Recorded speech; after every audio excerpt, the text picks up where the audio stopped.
Hello বন্ধুরা, কেমন আছো তোমরা সবাই? আশা করি সবাই ভালো আছো। চলো আজকে আমি ভাবলাম কি আজকে আমি ফুচকার দোকান দেবো। সেই জন্য প্রথমে আমি কি করলাম, তেঁতুলটা ভিজিয়ে নিলাম আর মটরগুলো ভিজিয়ে রেখেছিলাম। তারপরে কি করলাম, মটর আর আলু সেদ্ধ করে দিলাম, আর একটা জায়গায় কটা বাদাম আমি ভেজে নিলাম। আর যেহেতু আমি ফুচকার দোকান দেবো, আমি রেডিমেড ফুচকা ইউজ করার জন্য আমি বাজারে যে পাঁপড় ফুচকাগুলো পাওয়া যায় সেগুলো আমি নিয়ে চলো তেলে ভেজে নিই। দেখতেই পাচ্ছ আমি পাঁপড়গুলো মানে ফুচকাগুলো যেটাকে বলে সেটাকে আমি তেলে ভেজে নিলাম। সত্যি বলছি ফুচকাগুলো এত সুন্দর গোল গোল হয়ে ফুলেছিল আর এতটা ক্রিস্পি ছিল, কি বলবো। চলো আমি ফুচকাগুলো ভেজে নিই। তোমাদের সাথে কথা বলতে বলতেই দেখো আমার সব ফুচকাগুলো কিন্তু ভাজা হয়ে গেল। এবার কি করেছি বলো তো, এইবার যে তেঁতুলটা আমি ভিজিয়ে রেখেছিলাম সেই তেঁতুলটা আমি একটু হাত দিয়ে পেস্ট করে তেঁতুলের যে কাইটা বলে সেটা বের করে নিয়েছি। এবার মিষ্টি চাটনি বানানোর জন্য সেই তেঁতুলটা আমি কড়াইতে দিয়ে দিয়েছি। কড়াইয়ের ভেতরে দিয়ে দিলাম লবণ, হলুদ আর একটু দিয়ে দিলাম লঙ্কার গুঁড়ো। এবার দিয়ে দেবো চিনি। এবার দিয়ে সামান্য একটু জাল দিয়ে নিলাম।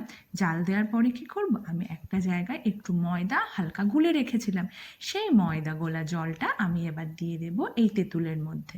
চলো একটুখানি মিশিয়ে নিলেই তৈরি হয়ে গেল আমাদের মিঠা চাটনি বা মিষ্টি চাটনি হয়ে গেল। এবার আমি টক জলটা বানাবো। তেঁতুল জলের মধ্যে এবার আমি দিয়ে দেবো পরিমাণ মতো জল, কারণ কি বেশি টক জলটা পছন্দ হয় না বা ভালো লাগে না খেতে। তার মধ্যে আমি দিয়ে দিলাম লবণ, বিট লবণ দিলাম, কিন্তু বিট লবণে টেস্টটা ভালো আসবে। এবার আমি কি করব, এইবার এই টক জলের মধ্যে দিয়ে দেবো লঙ্কার গুঁড়ো। দেখো আমি লঙ্কা গুঁড়োটা দিয়ে দিলাম। এবার আমি এর মধ্যে দিয়ে দেবো জিরে গুঁড়ো আর ধনে গুঁড়ো, এটা কিন্তু ভীষণ ইম্পর্টেন্ট। ভাজা জিরে আর ধনে গুঁড়োতে না টেস্টটা ভালো আসে। আর এর ভেতরে আমি দিয়ে দিলাম 2 টুকরো লেবু কাটা, এটা গন্ধরাজ লেবুর হলে আরও বেশি ভালো হয়। চলো লেবুটা, এটা হচ্ছে প্রথম দফায় আমি জলটা তৈরি করে রেখে দিলাম, এখনও কিন্তু হয়নি।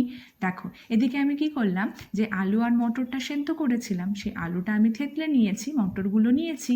তার ভেতরে আমি দিয়ে দিলাম পেঁয়াজ কুচি, ধনে পাতা কুচি, সেই জিরে গুঁড়ো আর ধনে গুঁড়ো। আমি বলেছিলাম না জিরে গুঁড়ো আর ধনে গুঁড়োটা ভীষণ ইম্পর্টেন্ট। দেখো আমি জিরে গুঁড়ো আর ধনে গুঁড়োটা নিলাম। এবার আমি দিয়ে দিলাম এর ভেতরে লঙ্কা গুঁড়ো। ঝাল যেভাবে যেটা পছন্দ করো তোমরা সেভাবে নেবে। আর যে বাদামগুলো ভেজে রেখেছিলাম সেই বাদাম দিয়ে দিলাম, আবার দিয়ে দিলাম লেবু। চলো এবার চটকে নিই। তারপরে আমি লবণ দিয়ে দিলাম। এবার টক জল থেকে কয়েক চামচ টক জল আমরা কি করব, এই আলুর ভেতরে দিয়ে দেবো। এবার বলেছিলাম যে জলটা এখনো বানানো হয়নি। এবার কি করব, দোকানের মতো টেস্ট পাওয়ার জন্য আমাদের যে হাতটা ধুয়েছিলাম সেটা জলের মধ্যে ধুয়ে দেবো। চলো এবার আমি দোকান দিয়ে দিই। আমার কাস্টমার এসে গেছে, কাস্টমার বসেও পড়েছে।